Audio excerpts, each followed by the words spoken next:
El grupo de los creyentes tenía un solo corazón y una sola alma.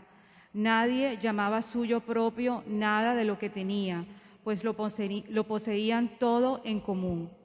Los apóstoles daban testimonio de la resurrección del Señor Jesús con mucho valor, y se les miraba a todos con mucho agrado.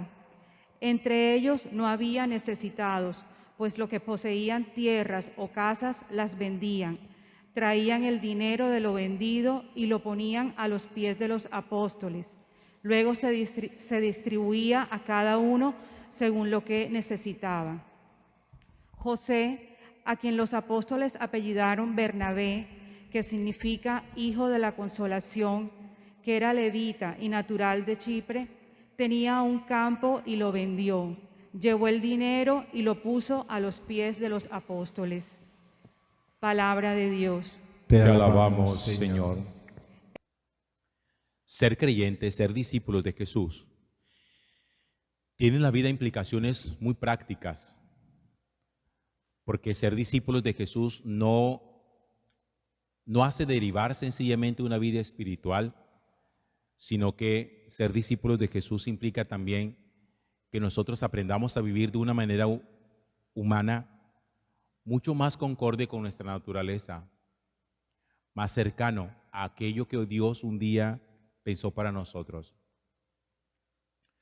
No es fácil, es un reto, pero es necesario.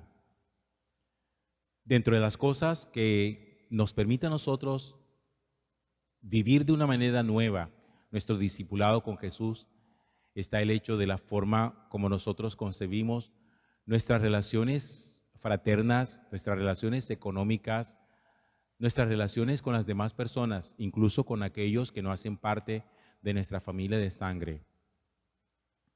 Ser discípulo de Jesús hace que el corazón se explaye, que el corazón se abra, siempre se abra hacia afuera, porque toda relación con el Señor lo lleva a uno a eso, a la expansión hacia afuera, de tal manera que ya nosotros somos capaces de mirar a la otra persona y de descubrir a la otra persona como alguien que es realmente semejante a nosotros.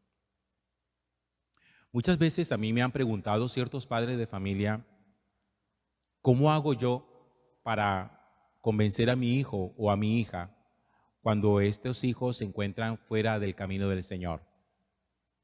Se los digo, les hablo muchísimo, pero ya no me escuchan. Entonces les digo, pues el recurso de la palabra ya tiene que dejar de utilizarlo. Porque es cierto, llega un momento en que los hijos ya no prestan atención a lo que los padres dicen, sino que por el contrario, cada vez que les hablan le parece más y más fastidioso y termina produciéndose un efecto contrario al que nosotros buscamos. Cuando las palabras no vencen, el testimonio es el que convence. Cuando ya con la palabra no hay mucho para decir, toca empezar a tratar de vivir tan coherentemente en nuestra vida que nuestros hijos, nuestra familia y nuestros conocidos por lo menos queden un poquito inquietos en esa forma que nosotros vivimos. Lo que nosotros llamamos comúnmente el testimonio, que fíjense ustedes, un testimonio que hacía que en la época en que los discípulos de Jesús empezaron a predicar el evangelio, empezara como a arrastrar y llamar la atención de muchas personas que los veían a ellos.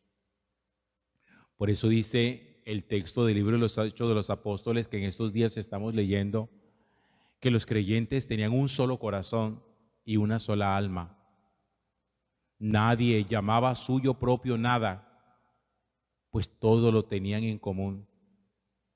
Los apóstoles daban testimonio de la resurrección del Jesús y la gente los miraba con mucho agrado.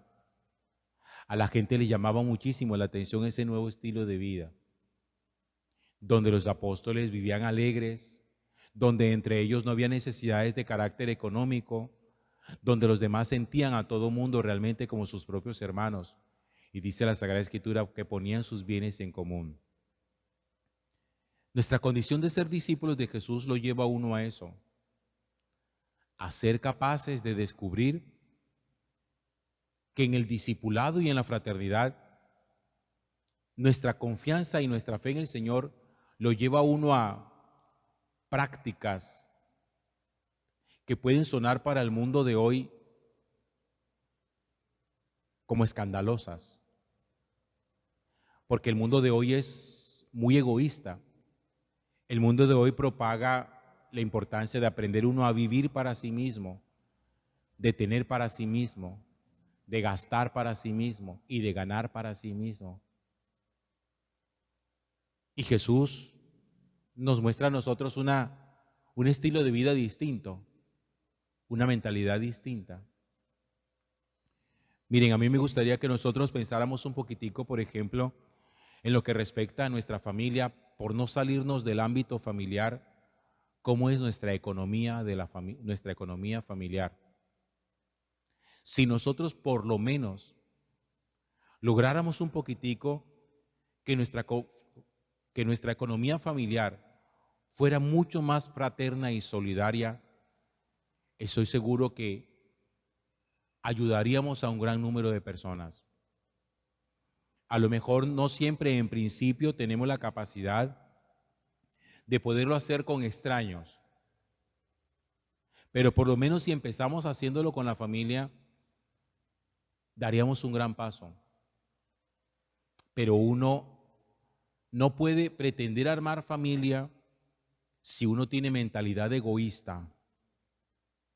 La gente egoísta no debería nunca casarse. La gente egoísta, los que piensan solamente en sí mismos, no deberían nunca estar pensando en cómo armar un proyecto común con otra persona. Porque para armar un proyecto común con otra persona, sobre todo en el matrimonio, se necesita una mentalidad de muchísima generosidad. Y el que solo sabe pensar para sí mismo, el que solo vive para sí mismo, el que solo trabaja para sí mismo, el que dice el dinero que gano es mío, tú mira cómo consigues lo tuyo, ha roto la posibilidad de poder crear una economía familiar solidaria. Porque oigan bien esto que les voy a decir. Uno no se casa simplemente para tener compañía sexual. Uno se casa para tener un proyecto común, para hacer un equipo,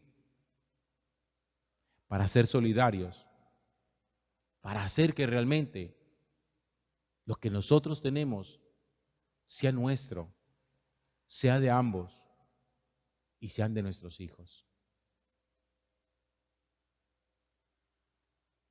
Los apóstoles daban testimonio de Jesús no solamente con su palabra, también la daban con su forma de vivir. Miren, cuando la gente no nos escuche, por lo menos vivamos de tal manera que nuestra forma de vivir los inquiete.